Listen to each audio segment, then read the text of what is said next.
Don't chase after money. Focus on creating value. And when the value created is huge, money will chase after you. Now, so this is something that I have heard other people say as well. Okay, but then the question for lots of people would be, yeah, you can say that because you have money, right? So, I mean, thanks everybody for joining us. Hi, how are you today? Today we have Eric Chia from Avocado CEO. He's here to tell us about his business and his entrepreneurial journey. Thank you, Eric, for joining us. Thank you, Liz, for inviting me. So Avocado is cloud CRM for retailers, and we help businesses in F&B, beauty and wellness, retail, sports and fitness to use a elegant and robust cloud software to manage their customers, grow the customer base, and bring them back again and again using marketing automation.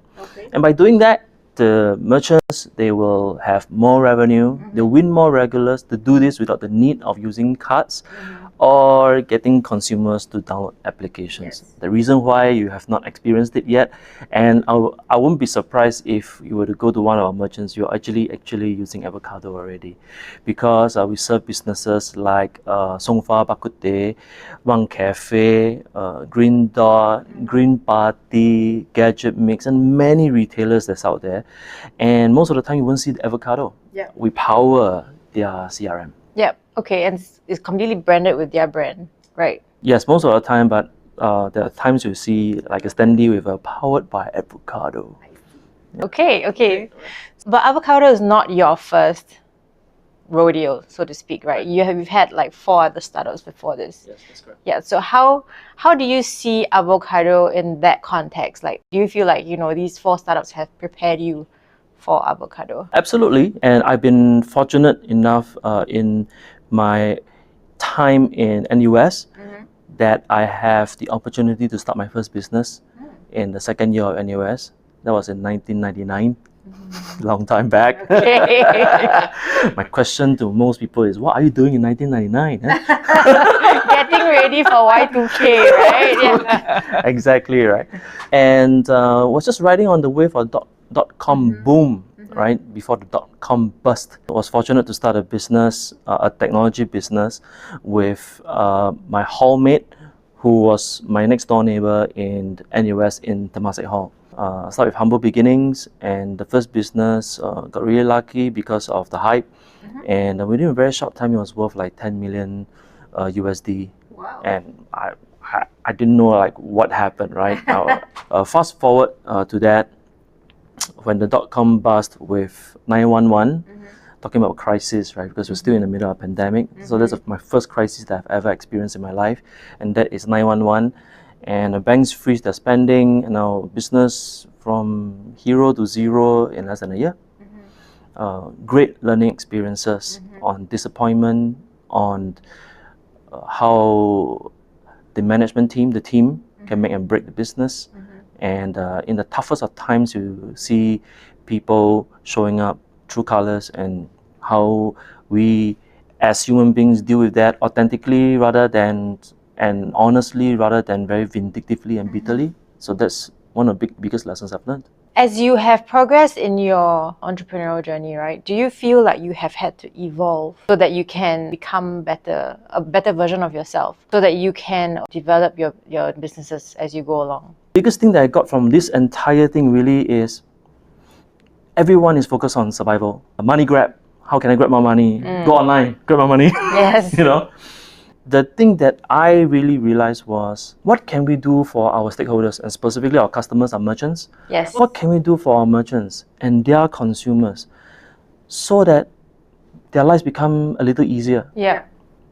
Not just a little easier, maybe even a little bit awesome. And that's what we did during this past 18 months. Whatever we can do for the merchants to be innovative with whatever they already have. Their customer base, some customers that come through takeout, ordering online and stuff like that. How can they actually re-engage them so that they build more connection with these customers? And because of that, their loyalty of these customers increases, and it becomes a natural choice for them to come back to patronize these businesses. I guess that's the thing that I've learned, that in these times, don't waste a crisis. How did you convince merchants that they should use you? Right? I mean, this is something that you have to do, right? To get signups and to get subscriptions. Sure. Right? So, I mean, as the new kid on the block, Sure. right? Yeah. Yeah. Honestly, we are very grateful and very thankful for the first 100 merchants that actually came on board Avocado. How long did that take you? 100 merchants? About a year. Okay. About a year. And a lot of them did it because of sheer blind faith, because we are passionate about what we do. Okay. And honestly, during then, the feature set weren't very awesome. We were just starting out. Simple. It works. Yeah, it works. It doesn't have wings. No bells and whistles sort of thing. No rocket pack, you know. Yeah, now we are full-fledged. You know, if you watch Iron Man, the first Iron Man version, right? Yeah. Can do the job, but Tony Stark, it was just the first version. Now at the end of movie, I got many different versions, right? So we are maybe not at the end of the journey, but we are in the middle of the journey where we got more bells and whistles that can do significantly more than when we first started. But when we first started, whoever came on, they kind of need to grow with us. Okay. They need to believe in us that we will not just take them for a ride, that we will take good care of them when they are our customers. We do everything within our power so that as we mature, not just as a company but also as technology, our merchants also will be taken care of. I think that would be how we actually started. And no difference. We do the same thing, which is we go down to the street, knock on doors.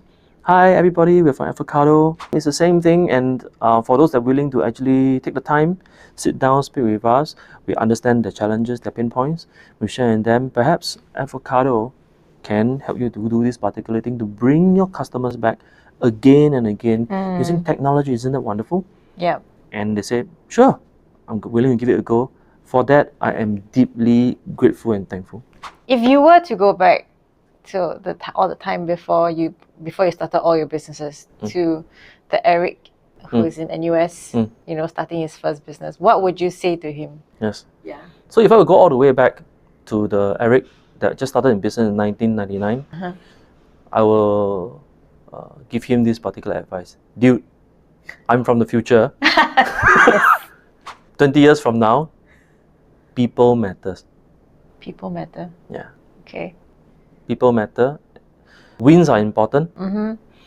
Leading people to win is as important as leading people with empathy. How did you learn that lesson, leading people with empathy? In every business, right, we can only create results through people. A reason why a company is great, other than the concept is great, is because leadership is awesome, and the people themselves, the team of the company, they're the true heroes. They are the ones that really truly make things happen. We as leaders merely facilitators, and we serve them. We make sure that they are placed in the right position where their strengths truly are, and whenever they have roadblocks, try to make sure that they actually flag all these challenges out, and we solve problems for them so that they can truly soar in their role. I guess when I was younger, I'm more focused in terms of, if this don't happen, it's your fault. Yeah, you're at the wrong, make it happen. And sometimes in my earlier years, I was condescending, rude and arrogant. Would this be the same advice you would give to people who want to be entrepreneurs? Yes, and on top of that, I would say it's very important to focus on business fundamentals. Yeah, business fundamentals is as simple as buy low, sell high.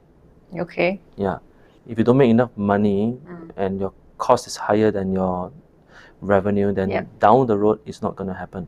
Yeah, tragedies and crises will pass.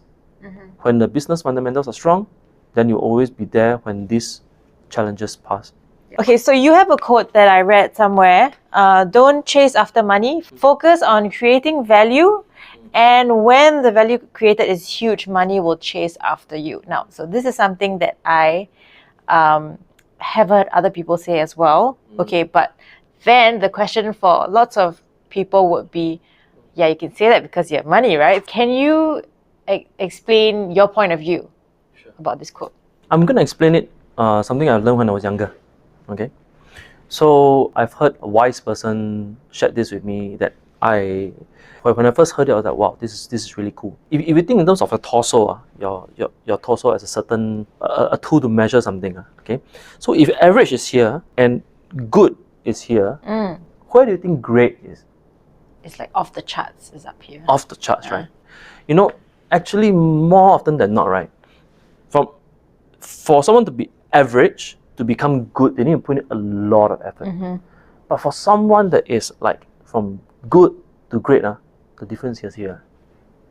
Just a little bit more only. Most of the time, right, when I say this in terms of creating value and create value huge enough, most people are 3 feet short of gold. Yeah? Yeah. So it's like they have been digging, they have been creating value, value, then they say, this doesn't work. So they stop. Then they give up, Yeah. Only to realize they're actually just 3 feet short of goal. So if they were to go a little bit more, boom, they will strike gold. I think that's the belief that I have, me, Jovo, as well as the team have, in terms of like, when we reach to a certain points that we say that, oh, cool, we have done this is good, then we ask ourselves some more, so how can we have it so that it's great? And sometimes it doesn't need a lot of effort. It just needs us to persevere a little bit more and to do a little bit more so that, wow, whatever we're doing for the merchants, for our partners, even for the government, it really becomes truly great, right? And without intentionally asking for money, the flow of wealth or flow of money, financial resources would come to our entity. Yeah. So that has been true for me. That's a great question though.